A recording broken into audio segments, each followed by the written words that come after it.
Coucou, c'est Tiffany du blog Du Bonheur et des Du. J'espère que tu vas bien. Je suis très heureuse de te retrouver dans cette nouvelle vidéo. Alors aujourd'hui, j'ai à cœur de te partager une question que je me suis posée moi-même il y a quelques jours. C'est comment faire quelque chose qu'on n'a pas envie de faire.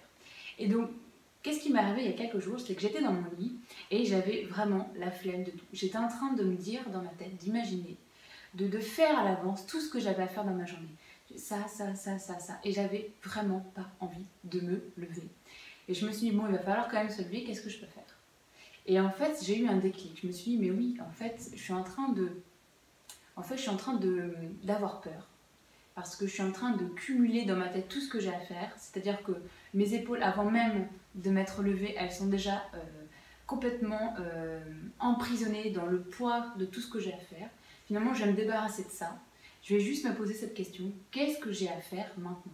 Quel est le pas suivant maintenant? Donc là, j'étais dans mon lit, donc le pas suivant, c'était juste de me lever, de poser mes deux pas au sol et de me lever, tout simplement.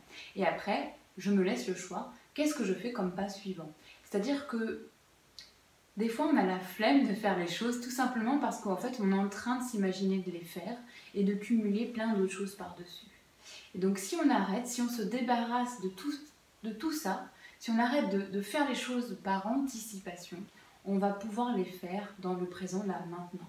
Donc c'est ce que je t'invite à faire si vraiment tu as le même problème que moi, souvent d'avoir la flemme de faire des choses, et bien juste de te dire quel est le pas suivant. Quel est le pas suivant que je dois faire. Et en fait ça va permettre de nous mettre dans un mouvement plus facile, plus fluide. Une fois que tu es debout, eh bien, bah voilà, j'ai peut-être envie d'aller aux toilettes, j'ai peut-être envie d'aller boire un verre d'eau, voilà, ou j'ai peut-être aller prendre ma douche. Après, on décide de ce qu'on a à faire, mais au fur et à mesure. Au lieu de se dire, voilà, il faut que je fasse ça, et ça, et puis ça, et puis ça, et puis ça. Ça, c'est vraiment pas ce qu'il y a de mieux pour se mettre en mouvement. Donc voilà, donc la question, c'est quel est le pas suivant que j'ai à faire? Qu'est-ce que j'ai envie de faire là, maintenant, tout de suite, dans la seconde qui va me mettre en mouvement? Donc voilà, j'espère que cette vidéo t'a plu, j'espère qu'elle t'aidera à faire de ta vie une vie plus belle et plus sereine. Et je te dis à demain dans la prochaine vidéo. Salut!